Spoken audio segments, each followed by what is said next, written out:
నమస్తే, welcome to Telugu రాజ్యం. ప్రస్తుతానికి మనతో పాటు మాజీ రాజ్యసభ సభ్యులు అలాగే AP PCC special spokesperson doctor Tulasi Reddy గారు ఉన్నారు.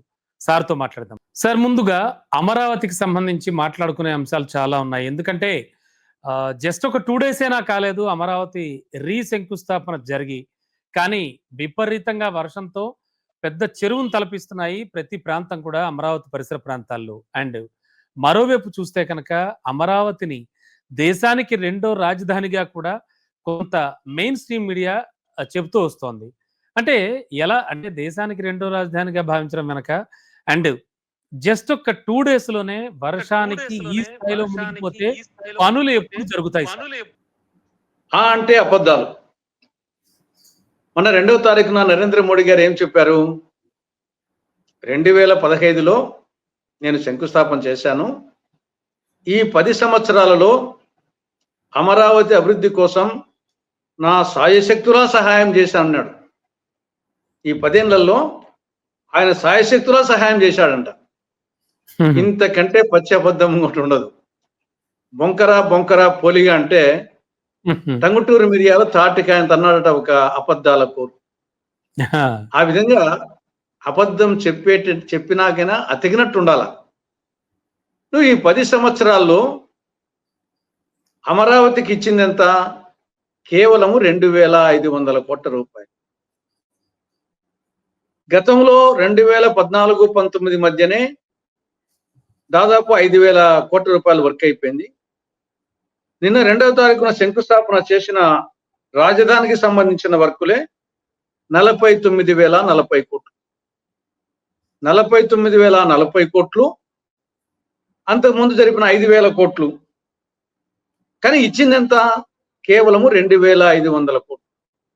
అవును సార్. విభజన చట్టం ప్రకారంగా ఎంత స్పష్టంగా ఉందంటే, ఆంధ్రప్రదేశ్ పునర్వ్యవస్థీకరణ చట్టంలో సెక్షన్ 94 సబ్సెక్షన్ 3 ఏం చెప్తా ఉంది?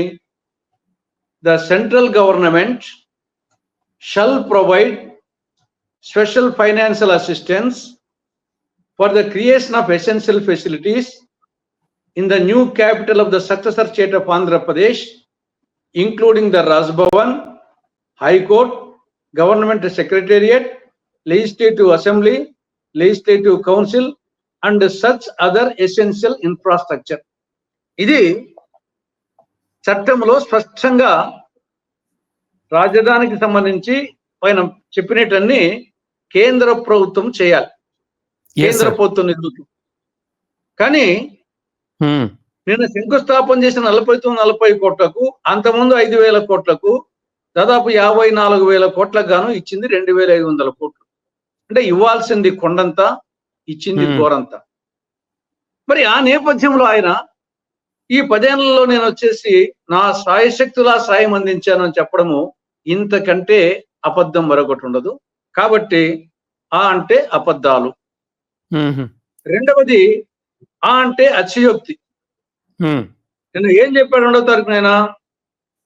అమరావతి అనేది ఒక శక్తి, కేవలం ఇది రాజధాని పట్టణం కాదు, ఒక శక్తి. ఆంధ్రప్రదేశ్ రాబో రోజుల్లో దేశానికే ఒక గ్రోత్ ఇంజిన్ గా ఈ అమరావతి పనిచేస్తుంది అని పెద్ద పెద్ద మాటలు చెప్పడం జరిగింది. అవును సార్. ఇవే మాటలు గతంలో 2015 అక్టోబర్ 22న విజయదశమి నాడు చేసిన శంకుస్థాపన సందర్భంగా ఇదే మాటలు చెప్పాడు. ఏమని? యమునా నది నీటిని, పార్లమెంటు మట్టిని తెచ్చి నేను శంకుస్థాపన చేస్తున్నా, ఢిల్లీని మించిన రాజధాని నిర్మిస్తానని చెప్పేసి, అంతర్జాతీయ రాజధాని నిర్మిస్తాను, ఢిల్లీని మించిన నిర్మిస్తానని చెప్పడం జరిగింది. మరి అదే నిజమైతే మరి 2వసారి శంకుస్థాపన ఎందుకు? ఢిల్లీని మించిన దాన్ని చేసేట కంటే 2వసారి శంకుస్థాపన చేయాల్సిన అవసరం గతి ఎందుకు పట్టింది? ఇప్పుడు ఆయన మొదట్లో శంకుస్థాపన చేసిన ఉద్దండరాయనపాలెం దగ్గర కనీసం పునాది రాయినా ఉందా? ఈయన శంకుస్థాపన చేసిన రాయి అయినా ఉందా? కాబట్టి ఆ రోజు అతిశయోక్తి మాటలే చెప్పాడు. అంతకు మించినటువంటి అతిశయోక్తి మాట ఇప్పుడు చెప్తున్నాడు. కాబట్టి అంటే అతిశయోక్తులు. 3 అంటే అప్పులు. నేను ముందే చెప్పినట్టు విభజన చట్టం ప్రకారము కేంద్ర ప్రభుత్వం గ్రాంట్తో నిర్మించాలి. అవునండి. కేంద్ర ప్రభుత్వం గ్రాంట్ ఇవ్వని కారణంగా రాష్ట్ర ప్రభుత్వం అప్పుల కోసం పోయింది. ఏమిటి అప్పులు? వరల్డ్ బ్యాంక్ నుండి 6,750 కోట్ల రూపాయలు, ఏషియన్ డెవలప్మెంట్ బ్యాంక్ నుండి 6,750 కోట్ల రూపాయలు, హడ్కో నుండి 11,000 కోట్ల రూపాయలు, కేఎఫ్ఐ బ్యాంకు జర్మనీ బ్యాంకు 5,000 కోట్ల రూపాయలు, మొత్తం 29,500 కోట్ల రూపాయలు అప్పు కోసం వచ్చేసి రాష్ట్ర ప్రభుత్వం తెచ్చుకుంటా ఉంది. కాబట్టి చట్ట ప్రకారము కేంద్రం గ్రాంట్ ఇవ్వాలా, గ్రాంట్ ఇవ్వని కారణంగా ఇక్కడ అప్పులు తెచ్చుకుంటుంది. కాబట్టి ఆ అంటే అప్పులు. నాలుగవది ఆ అంటే ఆడంబరం, అట్టహాసం, ఆడంబరం. ఇప్పుడు నేను ముందే చెప్పినట్లు ఇది ఆల్రెడీ శంకుస్థాపన అయిపోయింది. ఇప్పుడు 2015 అక్టోబర్ 22న విజయదశమి నాడు ప్రజా సమక్షంలో, అవును సార్, ఒకవైపు వెంకయ్యనాయుడు ఉపరాష్ట్రపతి గారు, ఒకవైపు చంద్రబాబు నాయుడు గారు ముఖ్యమంత్రి, ప్రజా సమక్షంలో పార్లమెంటు మట్టి యమునా నది నీటి తెచ్చి ఆ రోజు ఆర్భాటంగా అట్టహాసంగా శంకుస్థాపన చేశారు. ఇప్పుడు మళ్ళీ శంకుస్థాపన ఎందుకు? ఒకేసారి టెండర్స్ కూడా పిలిచారు, ఒకేసారి 3 నెలల్లో కంప్లీట్ చేస్తామంటున్నారు. మీకు ఇంకా 4 సంవత్సరాలు 2 నెలలు టైం ఉంది. మీరు 3 నెలల్లో కంప్లీట్ చేసి ఒకేసారి ప్రారంభోత్సవమే చేయొచ్చు కదా. అవును, దీనికి చెయ్యాలి చెల్లి పెళ్లి మళ్ళీ మళ్ళీ అని ఒక సినిమా డైలాగ్ ఉంది. చెయ్యాలి చెల్లి పెళ్లి మళ్ళీ మళ్ళీ, అది అవసరమా? ఇప్పుడు ఆ శంకుస్థాపన అవసరమా? ఆల్రెడీ అయిపోయింది. దానికి వచ్చేసి ఇప్పుడు పనులు మొదలు పెట్టేసి దాన్ని పూర్తి చేసేసి ఒకేసారి ప్రారంభోత్సవం చేసి సరిపోతుంది కదా. అది కూడా మళ్ళీ పెళ్లికి ఇంత ఆడంబరం అవసరమా? చేసేదే మళ్ళీ పెళ్లి, రెండో పెళ్ళో మళ్ళీ పెళ్ళో, దానికి ఇంత ఆర్భాటము ఇంత అట్టహాసము అవసరమా? 6,000 మంది పోలీసులు, 4,500 బస్సులు, కొన్ని వేల కార్లు, తర్వాత వాళ్ళకు భోజనాలు, మజ్జిగ, అవి కూడా భోజనాలు పాసిపోయినాయంట. తర్వాత వచ్చేసి కొందరు ఇబ్బంది పడి చనిపోవడం జరిగింది, ఒక నాగరాజునే వచ్చేసి వెలుగు తీసి. కాబట్టి ఇంత అవసరమా? డాక్రా మహిళలు, విద్యార్థులు, ఉపాధి హామీ కూలీలు, వాళ్ళని భయపెట్టి కడప నుండి శ్రీకాకుళం నుండి ఆడికి అవసరమా? ఎలక్ట్రానిక్ మీడియా దగ్గర కూర్చుంటే, టీవీ దగ్గర కూర్చుంటే బ్రహ్మాండంగా చూడొచ్చు. ఎవరు తెలియదు వచ్చేసి ఇవంతా తోలిన జనం అని చెప్పేసి. స్వచ్ఛంద జనం కాదు కదా. స్వచ్ఛంద జనం వచ్చేసి కాదు, ఏదో ఆ చుట్టుపక్కల ఒక మీటింగ్ పెట్టాలా, ఆ చుట్టుపక్కల వాళ్ళని పిలవండి, చెప్పేది ఏదో గట్టిగా చెప్పండి, అవి టీవీల కాడ కూర్చొని వింటారు. వీళ్ళందరినీ శ్రమ పెట్టి ఇంత బాధ పెట్టి అక్కడ తీసుకోవాల్సిన అవసరం ఉందా ఈ ఎలక్ట్రానిక్ యుగంలో? కాబట్టి ఆడంబరం. ఇక జరిగింది ఏమక్కడ? పొగడ్తలు. ఆయన్ను ఈయన, ఈయన్ను ఆయన, ముఖ్యమంత్రిని ప్రధానమంత్రి, ప్రధానమంత్రి ముఖ్యమంత్రి ఇద్దరు ఒకరికొకరు వచ్చేసి పరస్పర పొగడ్తలు చేసుకున్నారు. అది ఎలా ఉందంటే ఈసారి చాక్లెట్ ఇవ్వడం కూడా జరిగింది. చాక్లెట్ కూడా ఇవ్వడం జరిగింది. ఇది చాలా ఇది సందర్భోచితంగా చెప్పాల్సిన అవసరం ఉంది. ఈ ఇద్దరు పొగుడుకోవడం ఎలా ఉందంటే, ఇది పిట్టకథ మాత్రమే సుమా. ఇది వచ్చేసి పిట్టకథ ఏమంటే, ఒకసారి ఒక ఒంటె ఒక గాడిద రెండు వచ్చేసి ఎదురుపన్నాయంట. ఎదురుపన్నప్పుడు అప్పుడు గాడిద చెప్పిందంటే ఒంటెని చూసి, నీ ఎంత సుందరాంగుడు, నీ ఎంత అందగాడు ఇంతవరకు సృష్టిలో పుట్టలేదు అన్నాడంట. ఒంటెని చూసి గాడిద, నీ ఎంత అందగాడు ఈ సృష్టిలో ఇంతవరకు పుట్టలేదు అని. ఒంటె ఉబ్బి తబ్బిపోయిపోయిందంట. తబ్బిపోయిపోయి ఇమీడియట్ గా ఒంటె సమాధానం ఇచ్చిందంట, నీ ఎంత గాన గంధర్వుడు, ఘంటసాల గాని ఎస్పి బాలసుబ్రహ్మణ్యం గాని నీ మిందర బలాదూర్, నీ అంటే గాన గంధర్వుడు సృష్టిలో ఇంతవరకు పుట్టలేదని ఒంటె గాడిదని పొగిడిందంట. ఆ విధంగా ఈయనేమో నరేంద్ర మోడీ గారిని ప్రపంచ నాయకుడు, మొత్తం వచ్చేసి దిమ్మ తిరిగిపోతుంది, పాకిస్తాన్ గజ గజ గజ గజగా వణికిపోతుంది అని ఈయన పొగినాడు. ఇప్పటికి 14 రోజులైంది, ఆ 5 మంది ఉగ్రవాదుల్లో ఒక్కని పట్టుకోలే. ఇప్పటికి 14 రోజులైంది, 5 మంది ఉగ్రవాదుల్లో ఒక్కని పట్టుకోలే. కానీ ఇంతవరకు పట్టుకోలేదు కదా దీన్ని. కానీ గజ గజ గజ గజ వణికిపోతుందంట అని ఈయన పోవడం. ఆయన వచ్చేసి టెక్నాలజీకి ఈయనుంటే ఆయన నేర్చుకున్నాడు టెక్నాలజీని. 1989లోనే రాజీవ్ గాంధీ గారు ప్రధానమంత్రిగా ఉన్నప్పుడే శ్యామ్ పిట్రోడా సహకారంతో సమాచార విప్లవము, ఎలక్ట్రానిక్ విప్లవము రావడం జరిగింది. ఆ నేపథ్యంలో దేశంలో ఉన్న ముఖ్యమంత్రులందరూ దాన్ని ఉపయోగించుకున్నారు. 89లో వచ్చిందని 95లో చంద్రబాబు ముఖ్యమంత్రి అయ్యి ఈ యొక్క సమాచార విప్లవాన్ని, ఎలక్ట్రానిక్ విప్లవాన్ని ఉపయోగించుకున్నాడు. అది జరిగింది. కానీ ఇది ఏదో ఎద్దు ఈడుస్తుంటే పిడుదు వగిరిచ్చినట్టు సామెత ఉంది. ఎద్దు ఈడుస్తా ఉంటే పిడుదు వగిరిచ్చిందంట. ఆ విధంగా ఎలక్ట్రానిక్ విప్లవము, సమాచార విప్లవము తెచ్చింది రాజీవ్ గాంధీ అయితే, వీళ్ళు వచ్చేసి ఈయన పొగుడుకోవడము, ఆయన పొగుడుకోవడము, ఈ మొత్తము ఆ సమాచార విప్లవము, ఎలక్ట్రానిక్ విప్లవము తెచ్చిందే మొత్తం చంద్రబాబు నాయుడు అయినట్టు, ఆయన నుంచి ప్రపంచం నేర్చుకున్నట్టు, మొత్తం హైదరాబాద్ నగరాన్నే ఈయన నిర్మించినట్టు, 142 కేంద్రీయ సంస్థలను వచ్చేసి హైదరాబాద్కి ఈయనే తెచ్చినట్టు, మొత్తం ఉస్మానియా యూనివర్సిటీ, ఉస్మానియా హాస్పిటల్, మొత్తం సాలార్జంగ్ మ్యూజియం, చార్మినారు, గోల్కొండ మొత్తం అన్ని ఈయనే కట్టినట్టు, అసెంబ్లీ, సెక్రటేరియట్ మొత్తం ఈయన చంద్రబాబు నాయుడే కట్టినట్టు, మొత్తం వచ్చేసి ఇంకా ఎక్కడ దేశంలో పూనాలో కానీ, బాంబేలో కానీ, మద్రాసులో కానీ, ఢిల్లీలో కానీ, నాయుడులో కానీ ఎలక్ట్రానిక్ విప్లవం రానట్టు, ఓన్లీ చంద్రబాబు నాయుడు వల్లనే హైదరాబాద్ లో వచ్చినట్టు, ఇది పెద్ద ప్రచారం అయిపోయింది. వచ్చేసి ఎక్కడలేని మొత్తం అంతా ఈయనైనట్టు, ప్రపంచానికి ఈయన మార్గదర్శినట్టు, ఈ విధంగా ఒకరికొకరు పొగడ్తలు.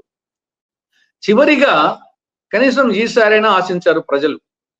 ఏదో 2014-19 మధ్య బీజేపీకి కేంద్రంలో పూర్తి మెజారిటీ ఉంది కాబట్టి పట్టించుకోలేదు ఆంధ్రప్రదేశ్ ను. ఈసారి ఆ పరిస్థితి లేదు కాబట్టి ఈసారైనా కొన్ని చేస్తా ఉన్నాడు. ఈ లోపల విశాఖపట్నం రైల్వే జోను, ఆ పోలవరానికి అన్ను నిధులు ఇస్తున్నాడు. అదే విధంగా రాష్ట్రానికి సంజీవని లాంటి ప్రతి ఒక్కదాన్ని అనౌన్స్ చేస్తాడేమో ఈ యొక్క మీటింగులో.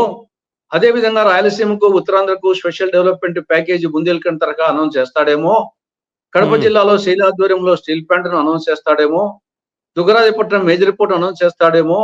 ఇంకా చట్టంలోని మిగతా అపరిష్కృతంగా ఉన్న అంశాలను టచ్ చేస్తారని చెప్పేసి ఎంతో ఎదురు చూశారు. ఎక్కడ దాని గురించి మాట్లాడింది లేదు. కాబట్టి ఇది ఓవరాల్ గా అమరావతి పునర్నిర్మాణ సభ యొక్క కథా కమామీసు. సార్, ఓవరాల్ గా బాగుంది. బట్ అంటే ఇప్పుడు జరిగినటువంటి సిచ్యువేషన్ చూస్తే కనుక జస్ట్ 2 days అయింది ఇదంతా జరిగి, నిన్నటి వర్షానికి మొత్తం నీళ్లు వచ్చేసాయి సార్. ఇలా అయితే వీళ్ళు అనుకుంటున్న విజన్ కానీ, వీళ్ళు త్వరితగతిన పనులు పూర్తి చేసుకోవడం కానీ, ఇవన్నీ గట్టెక్కేనా? ఇవి ఎన్ని రోజులు పట్టచ్చు? ఎట్లా దీనికి సొల్యూషన్ ఏమిటి సార్? అంటే ఒకటి, గత 10 సంవత్సరాలుగా అది వచ్చేసి అది తాత్కాలిక బిల్డింగ్ అయినా కానీ ఆనుంటే హైకోర్టు ఆనుంటే పనిచేస్తుంది, అసెంబ్లీ ఆనుంటే పనిచేస్తుంది, సెక్రటరియట్ కూడా ఆనుంటే పనిచేస్తుంది. గత 10 సంవత్సరాలుగా ఇప్పుడు ఈయన అనవసరంగా వచ్చేసి టెంపరీ సెక్రటరియట్, పర్మనెంట్ సెక్రటరియట్ 2 పెట్టినాడు. కానీ యాక్చువల్ గా 10 సంవత్సరాల ఉంటే అక్కడ నుండే పనిచేస్తా ఉన్నారు. కాబట్టి వర్షం వచ్చినప్పుడు కొంత నీరు నిలువ ఉండేది ఉంటుంది, దాన్ని వచ్చేసి వర్షం తర్వాత తగ్గిపోతుంది, దాన్ని డైవర్ట్ చేయొచ్చు అనుకోండి. అది పెద్ద, నాకు తెలిసి అది పెద్ద కష్టమేం. ఎందుకంటే 10 ఏళ్ళుగా అక్కడ నుంటే అటు చంద్రబాబు నాయుడు కానీ, జగన్మోహన్ రెడ్డి కానీ అనంటే పరిపాలన సాగించారు కదా. కాబట్టి అది పెద్ద ఇష్యూ అనుకోవడం లేదు. కానీ అనవసరంగా ఇప్పుడు తెలంగాణ గవర్నమెంట్ కేవలం 616 కోట్లతో తెలంగాణ సచివాలయము బ్రహ్మాండంగా అంగరంగ వైభవంగా కట్టినారు. కేవలం 616 కోట్లు కేవలం 2 ఏళ్లలో. 2021లో శంకుస్థాపన చేశారు, 23కు ప్రారంభోత్సవం చేశారు.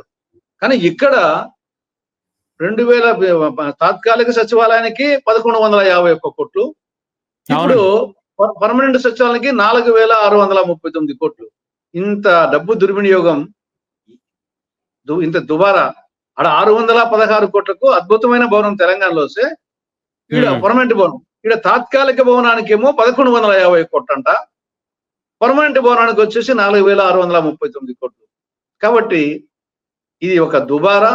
దీంట్లో డెఫినెట్ గా అవినీతి అన్ని జరిగింటాయి. ఇక్కడ వచ్చేసి ఇది ఏమాత్రం సమర్థనీయం కాదు, ఆ ఖర్చు రూపంలో తీసుకున్నా గానీ.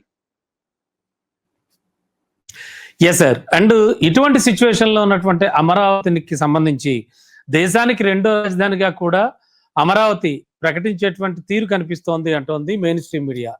ఎలా చూడొచ్చండి? అమ్మకు అన్నం పెట్టని ప్రబుద్ధుడు పిన్నమ్మకు బంగారు గాజులు చేస్తానే అంట. అమ్మకు అన్నం పెట్టని ప్రబుద్ధుడు పిన్నమ్మకు బంగారు గాజులు చేస్తానంట. సార్, ఆలు లేదు, చూలు లేదు, కొడుకు పేరు సోమలింగం అని ఇది 2014 నుంచి 19 వరకు 5 సంవత్సరాలుగా చంద్రబాబు ముఖ్యమంత్రి, అప్పుడు కేంద్రంలో ప్రధానమంత్రి మోడీనే. మళ్ళా 2019 నుంచి 24 వరకు ఇక్కడ జగను, అక్కడ మళ్ళా మోడీనే. మళ్ళా ఇప్పుడు కాబట్టి ఏదో కేంద్రంలో నరేంద్ర మోడీ గారు కొత్తగా ప్రైమ్ మినిస్టర్ అయినట్టు ఈసారి, అంతకుముందు వేరే ప్రభుత్వం ఉన్నట్టు, వాళ్ళు పట్టించుకోనట్లు, ఈయన వచ్చి ఏదో పట్టించుకుంటా ఉన్నట్టు పెద్ద పోజ్ అన్నమాట. 10 ఏళ్ళగా ఆయనే, 11 ఏళ్ళగా ఆయనే. పోనీ ఇక్కడ చంద్రబాబు నాయుడు సడన్ గా ముఖ్యమంత్రి అయినట్టు, అంతకుముందు వేరే వాళ్ళు ఉన్నట్టు. 2014-19 మధ్య ఈయనే కాదు ఉన్నింది. నేను చెప్తే కదా 2 ఏళ్లలో తెలంగాణ సెక్రటరేట్ చేశారు, మీరు 5 ఏళ్ళు ఉన్నారు, ఏం చేశారు వచ్చేసి. కాబట్టి ఇవన్నీ చెప్తే కదా, అమ్మకు అన్నం పెట్టని ప్రబుద్ధుడు పిన్నమ్మకు బంగారు గాజులు చేస్తా అంటే ఎలా అతిశయోక్తిగా ఉంటుందో, ఆలు లేదు చూలు లేదు కొడుకు పేరు సోమలింగం అంటే ఎలా ఉంటుందో అలా ఉంది ఇది. ముందు ఒక రాజధానికి, రాష్ట్ర రాజధానికి కట్టేదానికి దిక్కులే, దేశానికి 2వ రాజధాని అంట. ఆ రోజు వచ్చినప్పుడు చూస్తా మంచిదే, కానీ నేను చెప్పే కదా, అబద్ధం చెప్పినా అతిశయోక్తి చెప్పినా దగ్గర అతికినట్టు ఉండాలి. అవును సార్, అది లేదు ఇక్కడ. Okay sir, right sir, thank you. Hello, Telugu రాజ్యం ఛానల్ చూస్తున్నారా? సామాజిక రాజకీయ జీవన చిత్రణే తెలుగు రాజ్యం. అతిశయోక్తులు అసత్యాలు ఉండవు. రాజకీయ కోణం కాదు, ప్రజా కోణమే కొలబద్ద. తెలుగు రాజ్యం వీక్షణ మీ ఉత్తమ అభిరుచికి నిదర్శనం.